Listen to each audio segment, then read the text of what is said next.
আসসালামু আলাইকুম, সবাই কেমন আছেন? আশা করছি ভালো আছেন। আল্লাহর রহমতে আমি ভালো আছি। আপনাদের সামনে আজকে একটা নতুন ব্লগ নিয়ে আসলাম। প্লিজ যদি ভিডিওটা ভালো লাগে একটা লাইক করবেন আর সাথে চ্যানেলটা সাবস্ক্রাইব করে আমার চ্যানেলের সাথে থাকবেন এইরকম নতুন নতুন ব্লগ পেতে। তো আজকে আমাদের খাবারটা হচ্ছে এখানে রুটি আর এখানে মটর রান্না করছি, কাঁচা মটর আলু দিয়ে রান্না করছি। তো দেখতেই পাচ্ছেন অনেক সুন্দর হয়েছে রান্নাটা। আর যেহেতু পরে আমি বয়স দিই খেতে অনেক টেস্ট হয়েছে। তো এখানে একটা প্লেটে নিয়ে নিলাম 4টা রুটি, আলু মটরের সবজি আর একটু চিকেন। তো এই হচ্ছে আমাদের ছোট সংসারের খাওয়া দাওয়া। এটা হচ্ছে চিকেন আর এখানে রুটি। তো এই হচ্ছে আমাদের আজকের খাবার দুপুরের,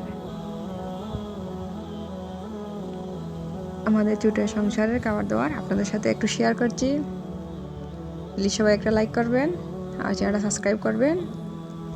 আর এটা আমি খাচ্ছি, আমি আগে আলু আর মটর দিয়ে খাচ্ছি, চিকেনটা নিয়েছি না, পরে খাবো চিকেন দিয়ে। তো অনেক অনেক টেস্টি হয়েছে, অনেক অনেক ভালো লাগছে কে। তো আজকের মতো এই পর্যন্ত, সবাই ভালো থাকবেন, সুস্থ থাকবেন, আল্লাহ হাফিজ।